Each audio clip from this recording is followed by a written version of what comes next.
Hello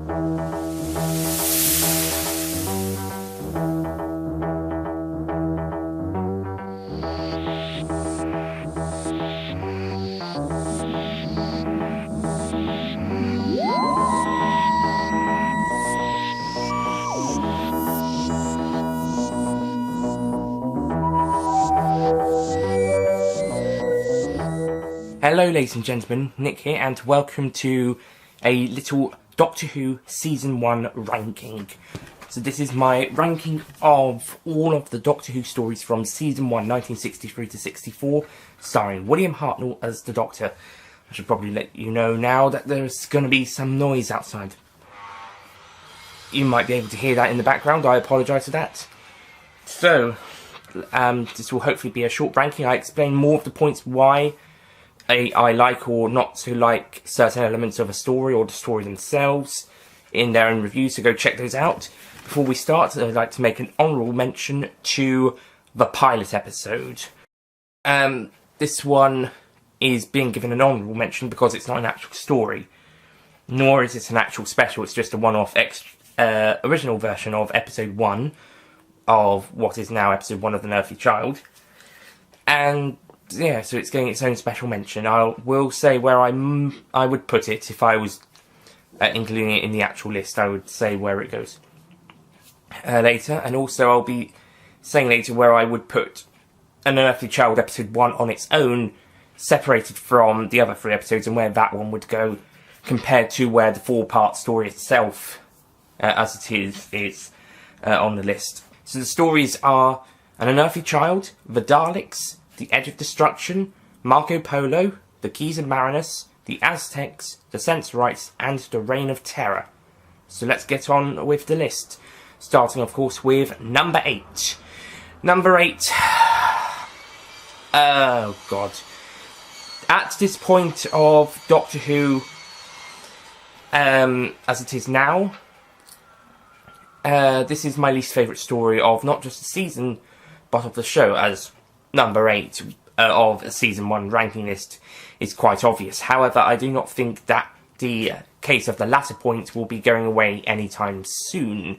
There was competition in the next season, but my opinions on the story that was my least favourite story of all time for a while, which I'll get onto when I do those, my opinion on that has changed. It's not my least favourite story of all time anymore, but for a while there was steep competition, so I think this story is going to be sticking as my least favourite Hartnell story and least favourite story of the show at this point, until we get to weaker ones later down the line. So number 8 is The Reign of Terror. The season finale, would you believe, and the first by Dennis Spooner, who I think he's also the script editor? No, that's David Whittaker, but Dennis Spooner does... Maybe he becomes script editor later on.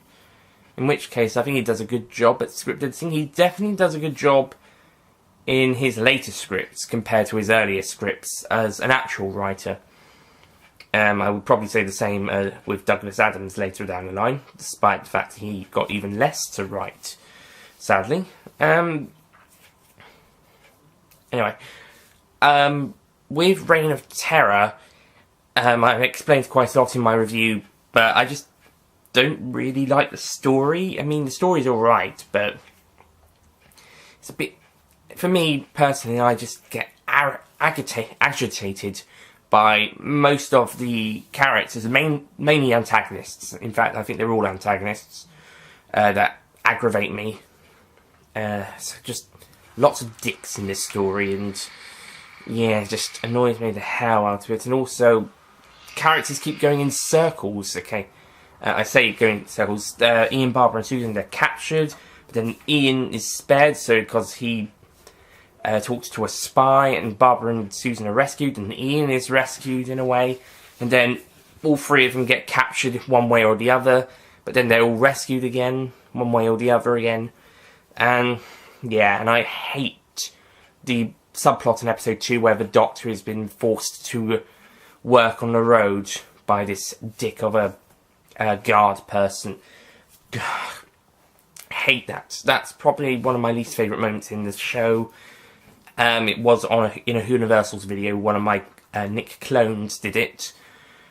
Said it was one of his least favourite moments in the show, and rightfully understand. Although rewatching it, I could probably point out a couple of other moments that could easily rival it, or not too far behind. I don't know if there'd be much worse in it, but definitely not too far off. Of course, there are worse moments in the show to come. It wasn't number one. I think it was about 7th or 8th. But yeah, it's the earliest moment of a least favourite moment on that list. I'll give you that. But yeah, just really, really, just doesn't work for me. And on top of that, the animation for the story for the official DVD release and the soundtrack restoration are awful. They're terrible. It's the worst animated Doctor Who episodes outside of the Flash animated BBC Eye ones, and even they looked better rendered. God.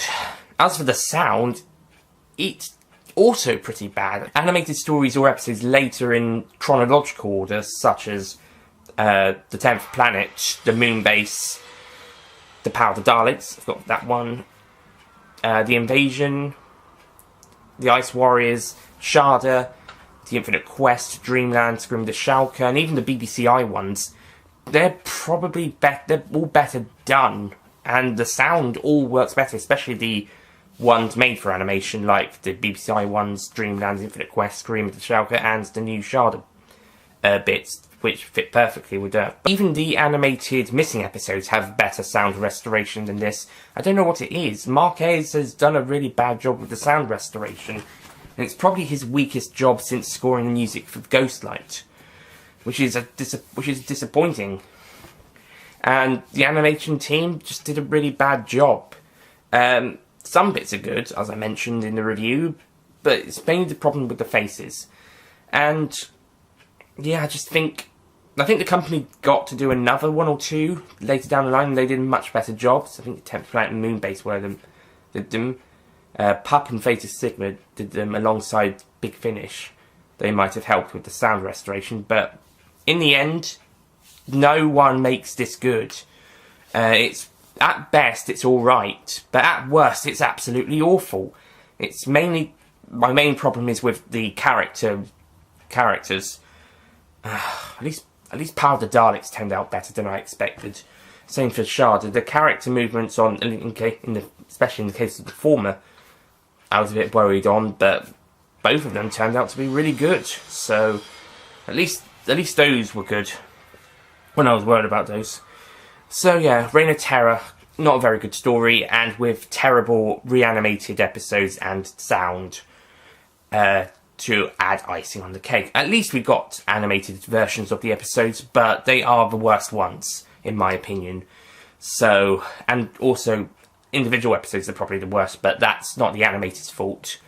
That's the story, and that's the writers and everyone else involved with the original versions. It's just the animated scenes and the sound restoration. That was the problem that they have to deal with, and they didn't do it very well. So yeah, The Reign of Terror, that is my least favourite story of the season, and my least favourite story of the show at the moment. In chronological order, at least. We'll get to weaker ones later on. Anyway, number 7. Number 7 is actually a story I kind of enjoyed a bit more on a second time viewing, but story basis might actually be slightly weak on A Reign of Terror, although personally I find Reign of Terror to be pretty daft. Whilst this one is daft, but not terribly daft. I think it's okay. So number 7 is The Sensorites. Now with this story, the thing is, the pacing is a bit slow to start with, and it feels like it's two very different stories merged into one. We've got the stuff on the spaceship for 2.5 episodes, and then the remainder of the story is on the planet, and there's this plot about with the city administrator trying to get rid of the humans and then take power for themselves, possibly. And it just feels a bit confusing. I don't know whether this should have been 6 parts, or whether they maybe could have got it down to a 4-parter, half from the spaceship, half from the planet. But yeah, just feels like it's trying to tell two separate stories in one. At least when we get to the arc, they try to do the same, but except they leave half the story in the first two episodes, and then they go, and then they come back at the end for the cliffhanger. That ties into the second half of the story, which is the other, is what happens later on. So that's two stories across two halves of the story. With this one, doesn't work as well as that. I think this is better than the arc, but I'll get back to that when I do that story in season 3. This just feels a bit strange. I also find there's quite a few dick characters in this. Not as bad as the Reign of Terror, but yeah, there's just a couple. It's mainly the city administrator. He's a real jerk, as is everyone helping him. But in the end, I kind of liked this one a little bit. I find it pretty good. And also, the design of the face of the Sensorites isn't too bad. It's actually quite creative in some areas. Yes, and also the psychic link, that was a good idea. That's nice. So yeah, Sensorites, that's pretty much what I've got to say about it now. Number 6. Oh, you're going to hate me for putting this one so low.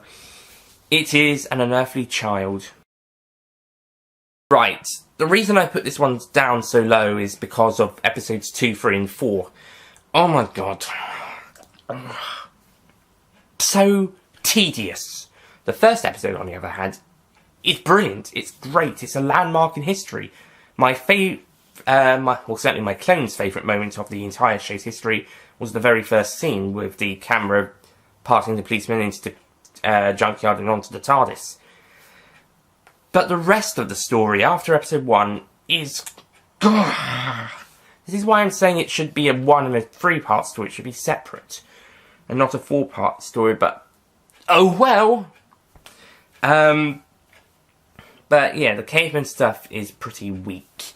Although I did like the Doctor showing signs of what A, the first Doctor, and B, the Doctor as a character overall, showing some early signs of that when he's confronting Cal about the knife.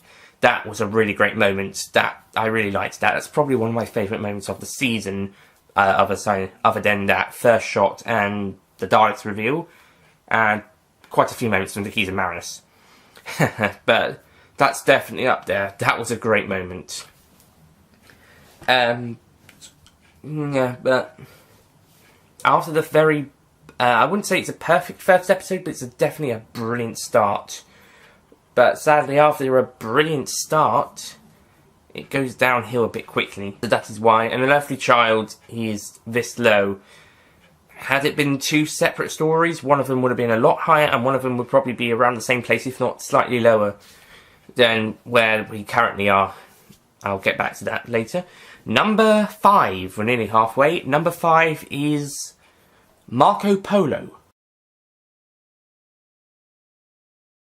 Again, you're probably going to hate me for putting this one quite low.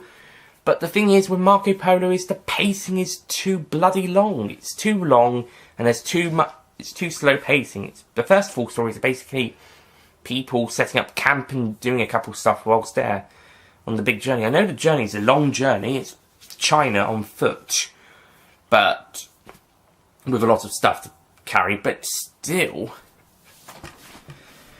God, and yeah. It's really around episode 5 where stuff gets a bit more interesting, and episode 6 and 7 as well, and then they pick up the pace a bit.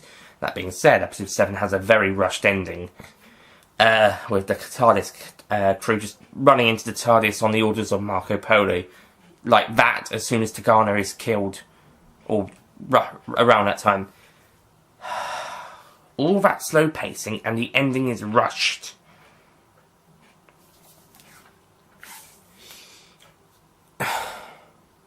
But there are some good moments. I think Mark even does a great job as Marco Polo, even though he gets angry quite a lot. And the guys playing Tagana and the actress playing Ping Cho, I thought they were very good. I thought they did great jobs with their characters. And we got a bit of development with these characters as we had to follow them across 7 episodes. And I also like the Emperor Is that his name? Was that the Emperor? It was Kublai Khan. I guess the Khan. We'll just call him the Khan. I liked the Khan. He was very good. He was great. Especially once he became friends with the Doctor. Not so much beforehand, but when he became friends with the Doctor, he became a great character. And so much fun. So, yeah, but Marco Polo, it's mainly down to the pacing. I at least am glad that most of it is focused on when they're at camp, or when they're in a town, when they're doing stuff as opposed to when they're on the move, so we can just have that. And the fact that it's being written in Marco Polo's diary, that's, or journal, that's really good. That's great. And the character development does secure the characters as the team we would know and love in the later stories of Season 2 and in Season 1 and in some stories of Season 2. In case of Ian and Barbara, most of Season 2. But, yeah. So, that's Marco Polo. Number 4. Again, you're probably going to hate me for putting this one so low. Number 4 is the Daleks.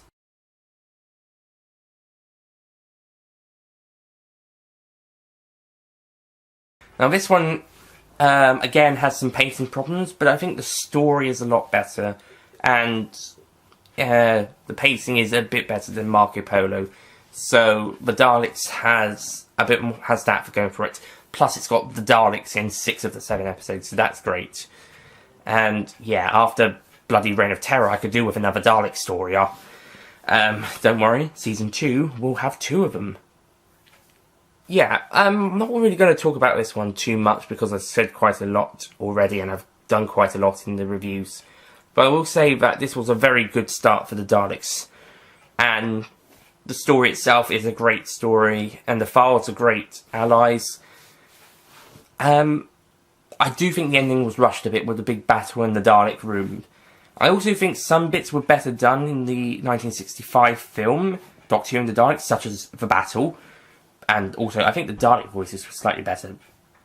But, yeah, there's certainly lots of great stuff in this one. And it's a really good moment. I especially love how the characters don't quite trust the Daleks earlier on.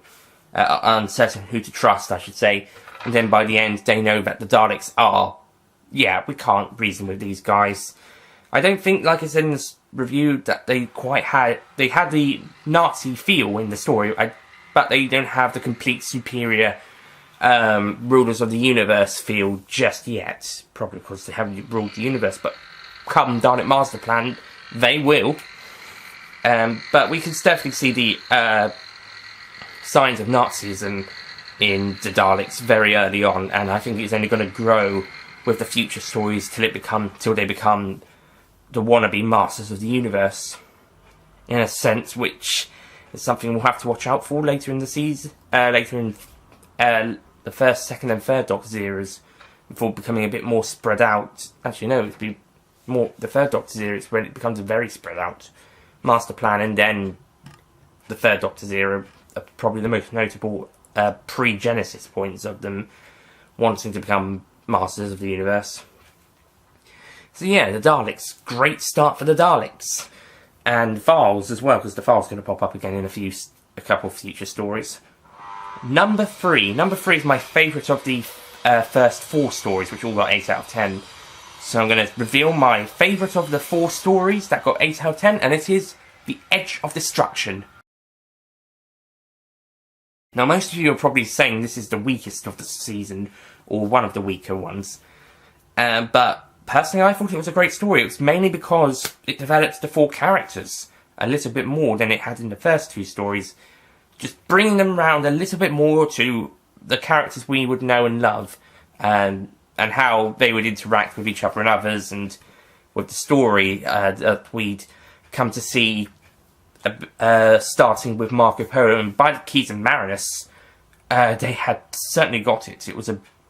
It felt very strange watching the characters in Keys and Marinus just being normal, despite it being the 5th story. So it shows that the first 4 stories, especially the first 3, had done a fantastic job with developing them as a team as well as individual characters. And it's great. They get to show off quite a lot of that in this story, to be honest. It's their camaraderie. I think without Enter Destruction, the character development wouldn't be as good as it turned out to be. And I think I can safely say that across the entire show, as well as not just this season. So, and also sets the seeds for the character's development later on. So, yeah, that's why I love the Enter Destruction. Plus, it's the only mostly TARDIS-centered space story in the show's history, at least on screen. I think generally the centre of the TARDIS comes the next closest. But there's still scenes in outer space and scenes on the ship, not the TARDIS, on the Van Helen thingamajig the brothers' spaceships. Let's just call it the brothers' spaceship. But besides those scenes, it's probably the closest to being it's probably the second most TARDIS-based on-screen story. Of course, there other stories will probably have completely or even more on-screen TARDIS, like No Place Like Home, the audio. But yeah, but Enter Destruction continues to hold the mantle of being the story that is nearly completely set in the TARDIS. It's only the last scene where Barbara and Susan are outside looking at the giant footprint, probably caused by someone who was with Marco Polo. Yeah, very strange cliffhanger. And opening to that story, it didn't reveal who pressed the footprint. Oh well, it's probably a mongrel. Anyway, number two, we're nearly finished. Number 2 is the Aztecs. Now, this story is probably the best paced story in the entire season. It's quick, it's short, and it's a lot of fun. And there's a great story across this 4-parter with Barbara becoming a goddess and trying to stop sacrifices during the Aztec era. But she, despite her attempts, she's not very successful, and she even gets some people kind of starting to show disbelief in her.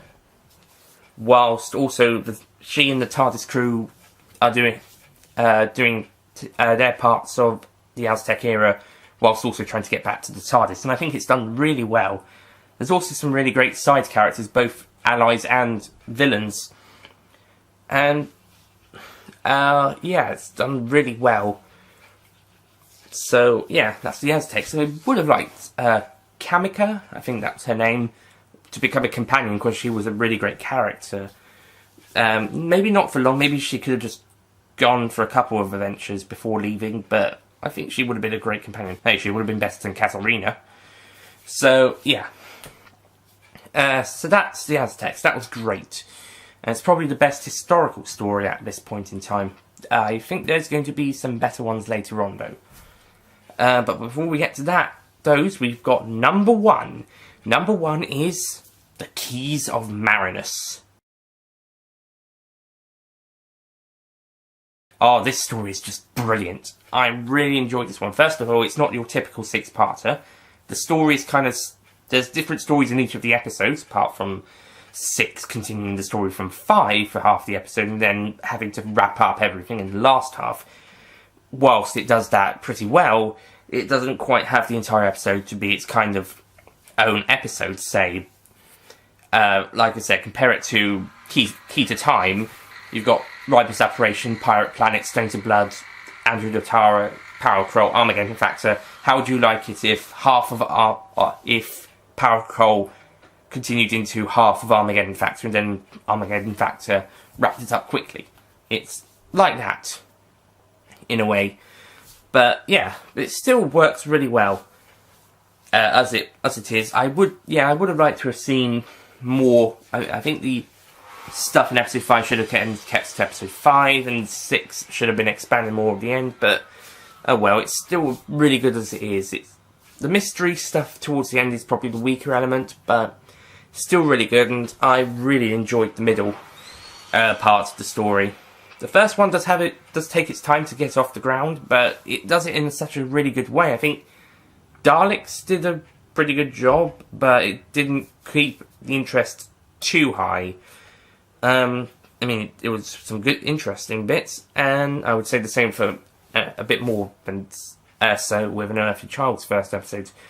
But I think teasing Marinus' first episode, it keeps you interested with this setup, and the setup is really interesting in this one, and the pacing is really great. So yeah, so Keys of Marinus is just brilliant for me, and I really liked it, so that's why it's number 1. Now, I would put the pilot episode around the same place as the Sensorites if I was including it on the list, so it'd probably go just behind, either just behind or just in front of Sensorites. And I would also say if Unearthly Child was 1 and 3 parts, 1 and 3 part stories, then the 3-parter with the cavemen would again go around the Sensorites area, either just before or just after, and the actual Unearthly Child, the first episode, would go around the Aztecs area, just in front or just behind. So yeah, but sadly, it's the 4-part we know it is, so it'll be 6th. Yeah, so that's it for my ranking. I'll just remind you of the list. Number 8 is the Reign of Terror. Number 7 is the Sensorites. Number 6 is an Unearthly Child. Number 5 is Marco Polo. Number 4 is the Daleks. Number 3 is the Edge of Destruction. Number 2 is the Aztecs. And number 1 is the Keys of Marinus. So yeah, thank you for watching this ranking and watching my Season 1 reviews. Do check them out for more thoughts and opinions. Stay tuned for my upcoming Aimless Wanderings vlogs, and later on I'll be doing the Season 2 reviews, and there'll be a rank at the end of that. Season 2, I will say, I think does get a bit better than Season 1, so we're having a step up next season, and I'll get to experience it all over again. There will be some good and some not so good.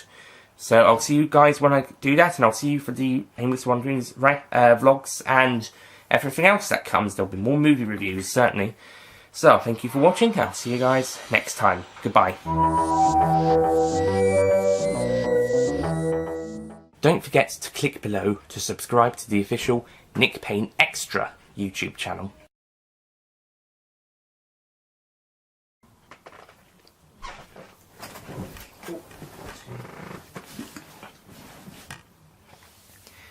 So, let's get started.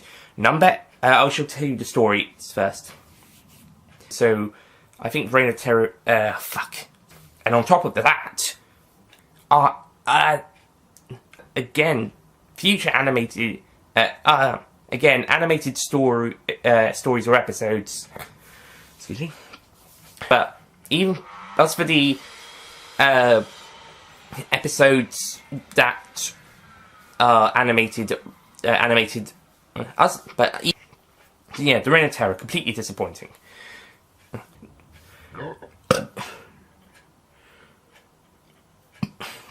So the actress playing damn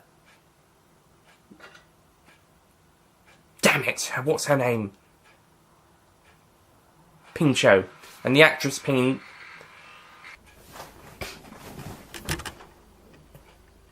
oh shit, I'll just carry on.